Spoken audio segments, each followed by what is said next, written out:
So in this picture, you can see these children are wearing woolen clothes. Yes, we all know where we get from this woolen clothes. It is made up of wool fiber.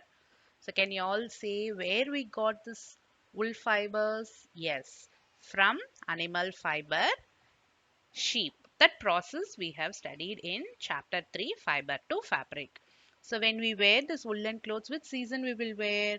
During cold climate, that is winter season. So we feel very cool. So the woolen clothes will make us warm.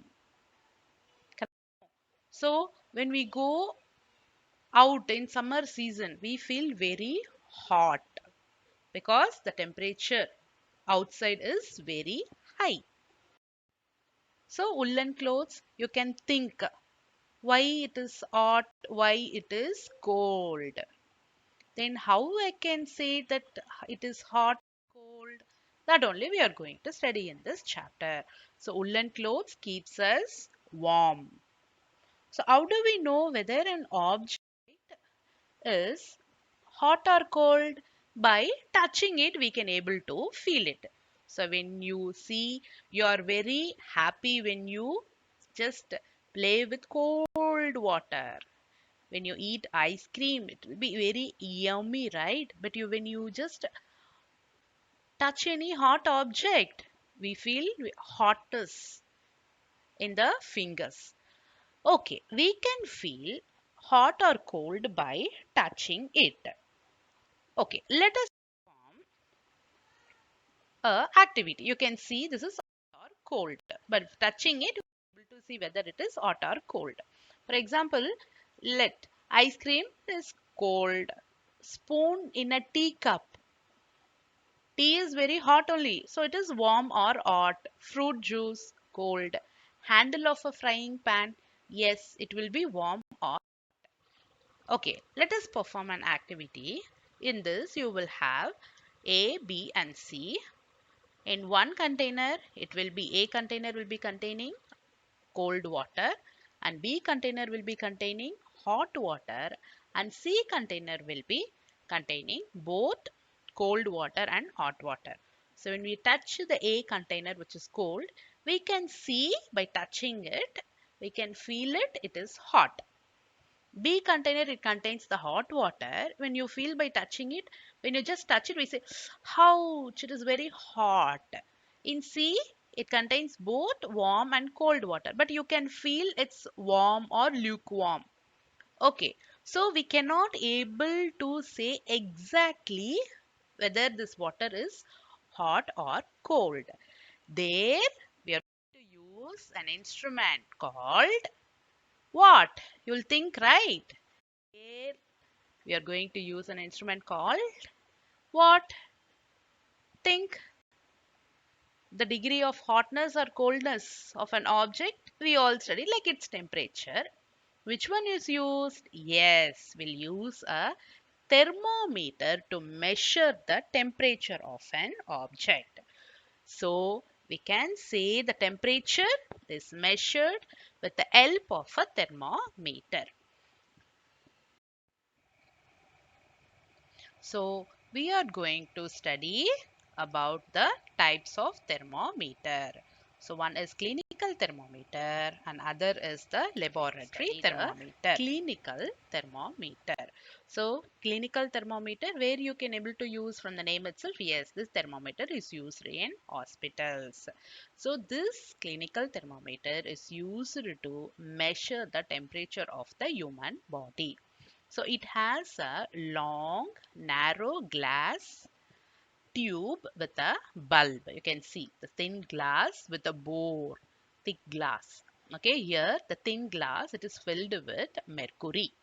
That is containing the mercury at one end, and the thread of mercury can be seen outside the bulb. So this mercury only will helps us to know the temperature. So the thread of mercury can be seen outside the bulb in a fine capillary tube inside the glass tube. So there is a kink. So this is the kink near the bulb. So clinical thermometer range, you can see it is from 35 degrees Celsius to 42 degrees Celsius. And there is also a red mark at 37 degrees Celsius. That is why there is a red mark in 37 degrees Celsius, because this shows the normal body temperature. So when it exceeds, then we can say that the person who are using this thermometer will be having fever. So when the bulb is placed inside the mouth of a person for measuring his or her body temperature, the mercury, actually the level rises, because if it is hot and after some time reaching a certain level, then the scale which is corresponding to the mercury level will represent the body temperature of that person. So this is the clinical thermometer.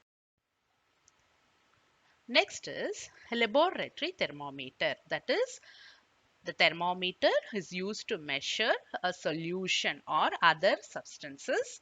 It is quite bigger than the clinical thermometer. So as the name itself, yes, it is used in science laboratory.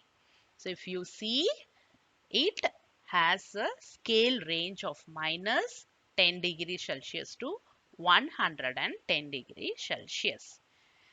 In addition, you have to follow certain precautions while using a laboratory thermometer. You have to keep the thermometer upright like this. Okay, so this is the thermometer. The substance what we are using to be measured should surround the bulb from all sides. We can see the bulb under. So the bulb of the thermometer should not touch the surface of the container. So these are the some precautions to be followed while using the laboratory thermometer. And also a special type of thermometer called the maximum and the minimum thermometer also is used to give the weather report. What are the precautions when we are going to use the clinical thermometer, or it has to be handled with care? So you have to wash the thermometer before and after the use of the affected person. And you should not hold the bulb. The bulb contains mercury. Mercury is a toxic one.